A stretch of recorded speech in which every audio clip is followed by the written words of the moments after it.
की वीडियो में हकीकत पर मबनी एक जिन्नी की सच्ची दास्तान।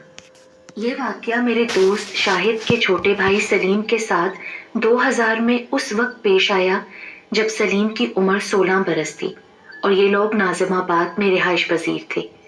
आज भी ये लोग नाजिमाबाद में ही रहते हैं। एक दिन सलीम अपने किसी रिश्तेदार से मिलकर घर आ रहा था और ये जुमेरात का दिन था। सलीम को उस रोज घर वापसी पर बहुत देर हो गई थी। सलीम के मुताबिक वो रात के 12:15 बजे पेट्रोल पंप के बस स्टॉप पर उतरा। वहां से अपने घर वाक़े नाजिमाबाद की तरफ पैदल चलना शुरू कर दिया। अभी सलीम ने थोड़ा फासला ही तय किया था कि उसे ऐसा महसूस हुआ जैसे कोई उसके पीछे पीछे आ रहा है। जिस जगह से सलीम का गुजर हो रहा था उस जगह रोशनी बहुत कम थी। सलीम ने जब पीछे मुड़कर देखा तो उसे एक दरमियाने कद की औरत नजर आई। वो औरत ही उसके पीछे चल रही थी। उस औरत ने सलीम के करीब आकर कहा कि मुझे ये पता बता दें। यहाँ पर कम रोशनी के सबब सलीम को उस औरत का चेहरा नजर नहीं आया था। फिर सलीम ने उस औरत से कहा कि आप मेरे साथ चलें, मैं आपको बता देता हूँ।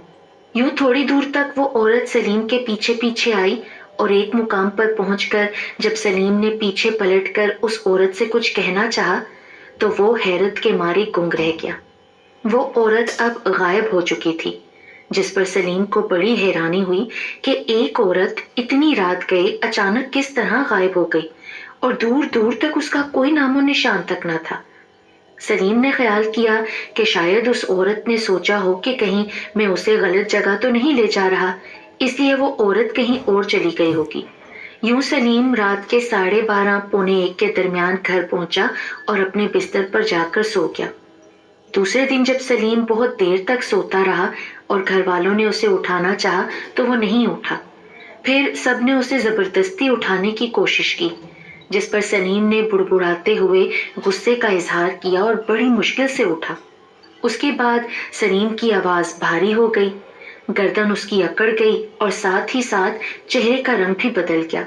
जबकि घर वालों ने सलीम को खाने के लिए उठाया था, क्योंकि इतना वक्त हो गया था उसने अब तक कुछ नहीं खाया था। पहले तो घर वाले समझे कि सलीम नखरे दिखा रहा है या फिर मजाक कर रहा है, जबकि सलीम की हरकतों सकनात भी बदल गई थी और अजीबो गरीब बातें करते हुए कहने लगा कि वो आने वाली है, देखो वो दरवाजे से अंदर आ गई है, देखो देखो वो औरत उस दीवार पर लगी हुई घड़ी पर जाकर बैठ गई है और मुझे गुस्से से देख रही है, अब वो मुझे मारेगी। घर के दीगर अफराद सलीम की बातें बड़े अजीब अंदाज से सुन रहे थे और कभी कभी सलीम की बातों पर उन लोगों को हंसी भी आ रही थी कि एक औरत दीवार पर लगी हुई छोटी सी घड़ी पर कैसे बैठ सकती है और वो औरत घर के दूसरे लोगों को नजर क्यों नहीं आ रही। इसके बावजूद घर वाले सलीम की इस कैफियत पर परेशान भी थे। इसी तरह सलीम की उस हालत की खबर फौरन ही उनके अड़ोस पड़ोस तक भी पहुंच गई और मोहल्ले की चंद औरतें देखने भी आईं। उन्होंने सलीम को देखने के बाद कहा कि ये किसी के झपेटे में आ गया है, आप लोग किसी मौलवी या दुआ और अमलियात करने वालों से राब्ता करें। लेकिन सलीम के घर वाले और बड़े भाई शाहिद इन सब बातों पर यकीन नहीं रखते थे। वो भी दूसरे मॉडर्न ख्यालात रखने वाले लोगों की तरह यही ख्याल करते थे कि पर यकीन नहीं रखते थे। वो भी दूसरे मॉडर्न ख्यालात रखने वाले लोगों की तरह यही ख्याल करते थे कि आज के इस तरक्की याफ्ता दौर में ये सब चीजें नहीं होती और ऐसे में जबकि मेडिकल साइंस बहुत ज्यादा तरक्की कर गई हो तो हर बीमारी की तशखीस और इलाज इंसान को मुमकिन नजर आता है। लिहाजा शाहिद ने भी डॉक्टर को बुलाकर सलीम का मुआयना करवाया। डॉक्टर ने डिप्रेशन की कुछ मेडिसिन और नींद का इंजेक्शन दे दिया। उसके अगले रोज जब सलीम उठा तो बज़ाहिर नॉर्मल लग रहा था, लेकिन एक खास वक्त पर जब उस पुरस्कार औरत जो कि असल में जिन्नी थी उसकी आमद मुतवक्का होती तो सलीम को फौरन महसूस हो जाता और सलीम की तबीयत बिगड़ने लगती। फिर सलीम इस हालत में उल्टी सीधी बातें करने लगता। कभी कहता कि वो औरत कहकर गई है कि फलां वक्त फिर आएगी। उस पुरस्कार औरत यानी जिन्नी की आमद पर सलीम का चेहरा खौफ के मारे स्याह पड़ जाता था। इस तरह सलीम की हालत ठीक नहीं हो रही थी, जिस पर आखिर शाहिद ने एक मौलवी साहब की खिदमत हासिल की। मौलवी साहब ने पानी पर चंद कुरानी आयतों का दम करके सलीम के लिए दिया, जिसको पीकर सलीम को वक्ती तौर पर फायदा जरूर हुआ, लेकिन कुछ वक्त गुजरने के बाद फिर वैसी ही हालत हो जाती थी। जिस पर उसके भाई शाहिद ने मौलवी साहब से फिर राब्ता किया तो उन्होंने कहा कि आप लोग कुरान पाक के सफ़ात की हवा सलीम को दें। लेकिन जैसे ही घर वाले कुरान पाक सलीम के करीब ले जाते तो उसकी हालत और बिगड़ने लगती। यूं मौलवी साहब ने भी शाहिद से कहा कि लगता है तुम्हारे भाई पर जिन्नात का असर है, लेकिन मैं चूंकि माहिर अमलियात नहीं हूँ, इसलिए उसका इलाज मेरे पास मौजूद नहीं। इसी परेशानी के आलम में एक रोज शाहिद अपने ऑफिस में बैठा अपने साथियों से सलीम की इस हालत के बारे में बात कर रहा था कि किसी ने कहा तुम इसे किसी नफ्सियाती डॉक्टर को दिखाओ। इस तरह शाहिद नफ्सियाती डॉक्टर के पास सलीम को ले गया। डॉक्टर ने मुआयना करने के बाद बताया कि आपका भाई बहुत ज्यादा खौफजदा है और किसी जहनी दबाव का शिकार है। क्या इसको किसी ने डराया है या कोई धमकाया है? डॉक्टर की यह तशखीस अपनी जगह दुरुस्त थी कि सलीम खौफजदा जरूर था, लेकिन जिस पुरअसरार शय के जेर असर सलीम पर खौफ तारी था, उस खुफिया शय तक डॉक्टर की रसाई और इलाज मुमकिन नहीं था, क्योंकि ऐसे पुरअसरार असरात डॉक्टरी इल्म के दायरे कार से बाहर होते हैं। डॉक्टर की दी हुई डिप्रेशन की मेडिसिन शाहिद ने अपने भाई को इस्तेमाल जरूर कराई, पर इससे भी कोई खातिर ख्वाह नतीजा बरामद नहीं हुआ और सलीम की हालत न संभल पाई। ये इस खानदान की खुशकिस्मती थी कि शाहिद की एक ऐसी शख्सियत से मुलाकात हो गई जो इस किस्म का इल्म रखते थे, जिसकी बदौलत गैर मर्रई असरात या जिन्नात वगैरह से आगाही हो जाती थी। जब वो साहिब माहिर अमलियात शाहिद के साथ घर आए और सलीम को देखा तो उनको अंदाजा हो गया कि सलीम पर कोई जिन्नाती असरात गालिब आ चुके हैं, और यूं उन साहब ने सलीम का इलाज शुरू कर दिया। इस तरह एक रोज सलीम ने अपने भाई शाहिद से कहा कि वो पुरअसरार औरत आई थी और कह कर गई है कि अब वो 5 बजे आएगी। शाहिद ने उन माहिर अमलियात साहब से फौरन राब्ता करते हुए कहा कि सलीम ने ये बात कही है। उन साहब ने शाहिद से कहा कि जब वो औरत यानी जिन्नी सलीम को नजर आए तो मुझे बुला लेना। उसके बाद शाहिद घर आकर सलीम के पास गया। अब सलीम ने कहा कि वो औरत 7 बजे आने का कहकर गई है। और भाई, पहले तो वो औरत आम इंसानों की तरह नजर आती थी, लेकिन अब वो बहुत भयानक रूप धार चुकी है। शाहिद समझ गया कि यकीनन वो औरत कोई जिन्नी है, लेकिन उसने सलीम से कुछ नहीं कहा। यही बात शाहिद ने उन साहब को बता दी तो उन्होंने कहा कि मैं मगरिब की नमाज के बाद आऊंगा। लिहाजा वो साहब शाहिद के घर आकर बैठ गए। अब जैसे दाखिल हुई तो फौरन सलीम ने कह दिया कि वो चुड़ैल अब इस हद में आ चुकी है, वो बहुत गुस्से में है। उसको अंदाजा हो गया है कि कोई अमलियात का जानने वाला यहाँ मौजूद है। फिर वो साहब कहने लगे कि आने दो, हम देख लेंगे।